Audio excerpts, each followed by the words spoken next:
अस्सलाम वालेकुम, Zeeshan Younus from Younus estate and builders Bahria town Karachi. आज बेसिकली मेरा टॉपिक है बहरिया गोल्फ सिटी को लेकर कि बहरिया गोल्फ सिटी के अंदर हमने देखा है कि पिछले दिनों काफ़ी चाम भी आया, लेकिन एक न्यू डील भी आई, उसमें भी बहुत ज़्यादा बढ़ा चढ़ा कर रेट दिए गए।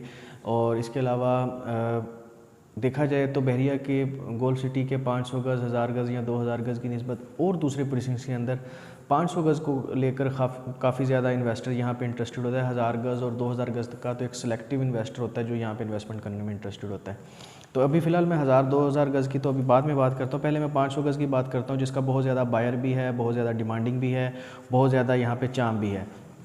हमने देखा है कि बहरिया गोल्फ सिटी उस तरह से बहुत ज़्यादा पीक नहीं पकड़ सका जिस तरह दूसरे प्रीसिंक्ट्स ने पकड़े हैं। हालांकि प्रीसिंक्ट 29 बहरिया गोल्फ सिटी के बिल्कुल सामने ही है, मेन जिना एवेन्यू के ऊपर आ जाता है। वहाँ पे भी जो कम अज़ कम प्लॉट का रेट हो गया है वो 1 करोड़ 15, 1 करोड़ 20-25 लाख तक चला गया है, और मैक्सिमम 1 करोड़ 60-70 लाख, 1 करोड़ 90 लाख तक भी चला गया है प्रीसिंक्ट 29 के अंदर। प्लॉट का रेट डिपेंड्स करता है लोकेशन पे, जिना के पास है या कॉर्नर है या जो भी है। लेकिन उसके बिल्कुल अगेंस्ट अगर देखा जाए, बिल्कुल पहले आ जाता है बल्कि बहरिया गोल्फ सिटी, और बहुत सारे ऐसे प्लॉट्स हैं जो अली ब्लॉक से स्टार्ट हो जाते हैं। माना बहरिया गोल्फ सिटी एक बहुत बड़ा प्रोजेक्ट है, अगर इसका प्रॉपर मैप सामने बिछाकर इस प्रोजेक्ट को देखा जाए तो इससे बेहतरीन प्रोजेक्ट बहरिया टाउन कराची का कोई और नहीं है। लेकिन क्या वजह है कि इसकी डिमांड उतनी ज़्यादा नहीं बढ़ सकी जितनी दूसरे प्रीसिंक्ट्स की बढ़ चुकी है, इतने ज़्यादा रेट नहीं बढ़ सके जितने दूसरे ज़्यादा प्रीसिंक्ट्स से बढ़ चुके हैं।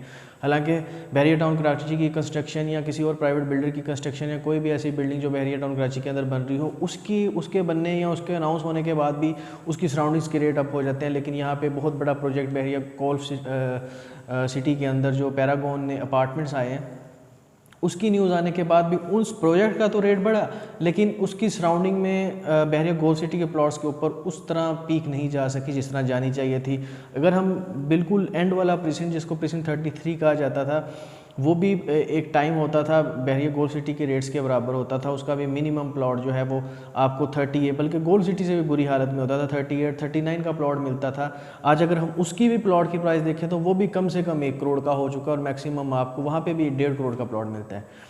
गोल्फ सिटी की बुकिंग प्राइस 85 लाख थी, लेकिन आज भी आपको बहरिया गोल्फ सिटी के अंदर 1 करोड़ से प्लॉट का रेट स्टार्ट हो रहा है, मैक्सिमम तो जा रहा है 3 करोड़ तक। लेकिन कौन सा जा रहा है? सिर्फ सिलेक्टिव पट्टियाँ, 8 से 10 पट्टियाँ जिनके अंदर 15-15, 20-20 प्लॉट हैं। मैक्सिमम आपके 100 प्लॉट्स होंगे जो 3 करोड़ को टच कर रहे हैं, वो वाले प्लॉट जो बहुत ज़्यादा प्राइम लोकेशंस पे हैं। मोस्टली बहरिया ने प्रेफर ही बड़े प्लॉट्स को किया था प्राइम लोकेशंस पे, लाइक 1000 गज़ या 2000 गज़ जो प्रॉपर गोल्फ को फेस कर रहे थे। 500 गज़ के ज़्यादा से ज़्यादा 50 या 100 प्लॉट होंगे जो मतलब एक अपना एक अच्छा रेट बना सके, अच्छी लोकेशंस मिल चुकी। बाकी उसके अलावा इतना बड़ा गोल्फ सिटी दिया गया, प्लॉट्स साइडों पे आ गए, बहुत ज़्यादा डिप्रेशन आ गया, कहीं कहीं बहुत ज़्यादा हाइट पे भी हैं, वहाँ पे रेट बना, लेकिन उस लेवल पे तो नहीं जा सका जिस तरह इसकी लोकेशन है बहरिया के बिल्कुल मिड के अंदर। जहाँ पे जो रेट बनना चाहिए था उस तरह नहीं बन सका। सबसे बड़ी वजह यह है कि यहाँ पे अवेलेबिलिटी बहुत ज़्यादा है। फॉर एग्जांपल दूसरे प्रीसिंक्ट्स को देखा जाए तो मैं कह सकता हूँ 29, 33 या 37 तीनों प्रीसिंक्ट्स को मिलाया जाए तो बहरिया गोल्फ सिटी का फिर भी कुछ हिस्सा ज़्यादा ही होगा इन तीनों प्रीसिंक्ट्स की निस्बत। वजह यह है कि अवेलेबिलिटी बहुत ज़्यादा है, लोकेशंस मल्टीपल लोकेशंस हैं, यहाँ तो बहुत अच्छी लोकेशन है, यहाँ नॉर्मल लोकेशन है, यहाँ बहुत ही बैकवर्ड लोकेशन बन जाती है इसके अंदर। इस वजह से अवेलेबिलिटी ज़्यादा होने की वजह से, डिमांड्स कम होने की वजह से यहाँ पे वो लेवल नहीं बन सका रेट्स का। हालांकि बहरिया गोल्फ सिटी को देखा जाए तो 33, 37 या 29 से बहुत अच्छे तरीके से डेवलप किया है, बहुत ज़्यादा अट्रैक्शन हैं इस प्रीसिंक्ट्स के अंदर, लेकिन फिर भी अपना उस लेवल पे रेट नहीं बना सका। इसलिए मैं पर्सनली भी एडवाइस करूँगा कि अगर आप 1 करोड़ 33 में लगाना चाह रहे हैं तो उससे बेहतर है गोल्फ सिटी के अंदर इन्वेस्टमेंट कर लें। थोड़ा लॉन्ग टर्म मैं ये समझता हूँ इसको, प्लान को जब प्रॉपर समझ आएगी इस प्रोजेक्ट की या इस प्रोजेक्ट में और ज़्यादा इन्वेस्टमेंट आना शुरू होगी तो डेफिनेटली आप लोगों को इसके अंदर एक अच्छा चाम नज़र आएगा।